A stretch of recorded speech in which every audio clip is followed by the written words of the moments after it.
tout le monde, j'espère que vous allez bien. On se retrouve aujourd'hui pour une vidéo un petit peu spéciale. Donc aujourd'hui j'avais envie de vous partager une histoire qui n'a jamais été élucidée à ce jour.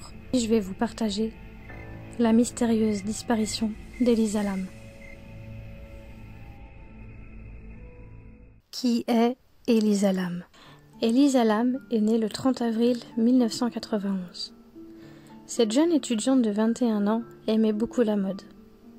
D'ailleurs, au cours de l'année 2010, elle ouvrit un blog sur la mode où elle posta des photographies de mannequins, mais aussi des articles parlant parfois de sa vie et de sa maladie. En effet, la jeune fille avait été diagnostiquée bipolaire, un trouble provoquant de violentes variations d'humeur. Cependant, elle suivait un traitement qui lui permettait de faire face à la maladie. Même si certains jours elle se sentait déprimée, elle n'avait jamais eu de pensée suicidaire. La disparition d'Elisa Lam.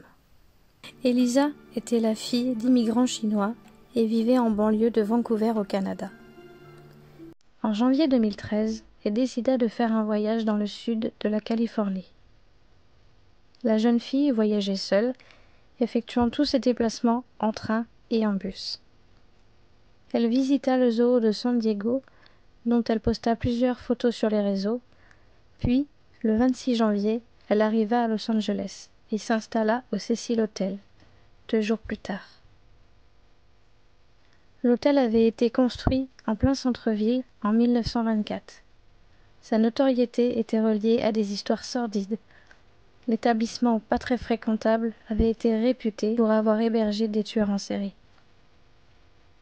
Du fait de son passé, l'hôtel était soi-disant hanté et de nombreux clients affirmaient avoir été témoins de nombreux phénomènes paranormaux. Depuis le début de son voyage, Elisa appelait ses parents quotidiennement. Mais, le 31 janvier 2013, le jour où elle devait partir pour Santa Cruz, elle ne donna aucune nouvelle. Ses parents, inquiets, contactèrent la police de Los Angeles pour envoyer des agents sur place et enquêter.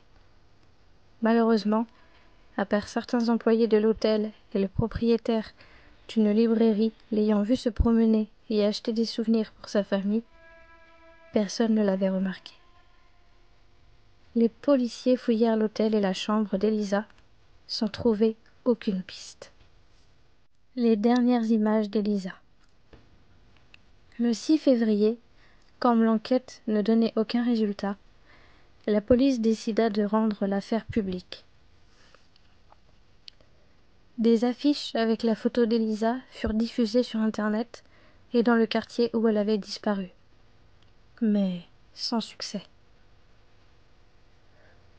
Une semaine plus tard, une vidéo qui avait été enregistrée par la caméra de surveillance de l'un des ascenseurs du Cecil Hotel fut publiée. Les images dataient du 1er février. Elle montra Elisa dans l'ascenseur avec un comportement étrange qui souleva un grand nombre de questions. Voici la vidéo.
Beaucoup de spectateurs trouvèrent les images troublantes et terrifiantes.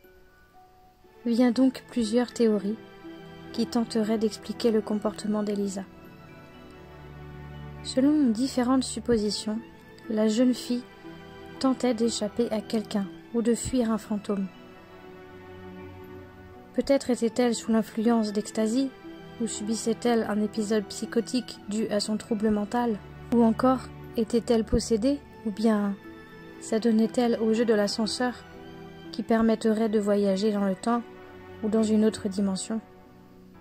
Beaucoup de questions sans réponse.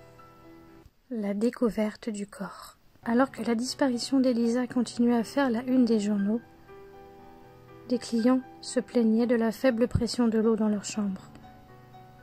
Et certains rajoutent que l'eau était étrangement colorée et qu'elle avait une odeur et un goût inhabituels. Dans la matinée du 19 février, un employé décida de monter vérifier l'état des réservoirs sur le toit de l'hôtel. En inspectant, il découvrit le corps d'Elisa Lam dans l'un des réservoirs. Après avoir retiré le corps de la jeune fille de la cuve, elle fut emmenée par 2 médecins légistes pour l'examiner. Le 21 février, il déclara que la mort était accidentelle due à une noyade provoquée par ses troubles bipolaires. Le rapport complet fut rendu 4 mois plus tard, en juin. Dans ce document, il était indiqué que le corps d'Elisa avait été retrouvé nu dans le réservoir d'eau, qui était aux 3/4 plein. Près d'elle flottaient les vêtements qu'elle portait dans la vidéo de l'ascenseur, avec d'étranges particules rougeâtres ressemblant à du sable, ainsi que sa montre et la clé de sa chambre. Lors de l'autopsie, les 2 médecins n'ont trouvé aucun traumatisme physique. Le dessous des ongles n'avait rien et pas de traces de viol. Des analyses toxicologiques avaient été réalisées. La trace de médicaments habituels tels que de l'ibuprofène ont été retrouvés, mais aucune autre substance n'a été découverte. Alors, comme rien d'autre ne semblait possible, les médecins avaient conclu à un suicide. Des questions sans réponse. L'enquête avait permis de savoir comment Elisa était morte, mais il n'y avait aucune explication sur le déroulement des faits. Les portes qui permettaient d'accéder aux escaliers menant au toit de l'hôtel étaient toutes verrouillées. Seuls les membres du personnel possédaient les clés. Certains se demandaient comment la jeune fille avait pu entrer seule dans le réservoir, sachant qu'il mesurait quasiment 3 mètres de haut. Le personnel de l'hôtel devait utiliser une échelle pour pouvoir regarder l'eau par l'ouverture et de lourds couvercles recouvraient ces réservoirs. Cela aurait été trop difficile pour Elisa de les replacer. Peu de temps après sa mort, de nouveaux articles apparaissaient sur son blog. Alors avait-elle programmé à l'avance ces articles? Nul n'en est certain, car son téléphone n'a jamais été retrouvé, ni dans sa chambre, ni dans la citerne, ni dans l'hôtel. Alors, qu'en pensez-vous? Est-ce un phénomène paranormal dont elle a été victime? S'est-elle donné la mort suite à une crise paranoïaque? Ou a-t-elle été tout simplement victime d'un meurtre? Aujourd'hui, ce sont des questions qui restent à ce jour sans réelle vraie réponse.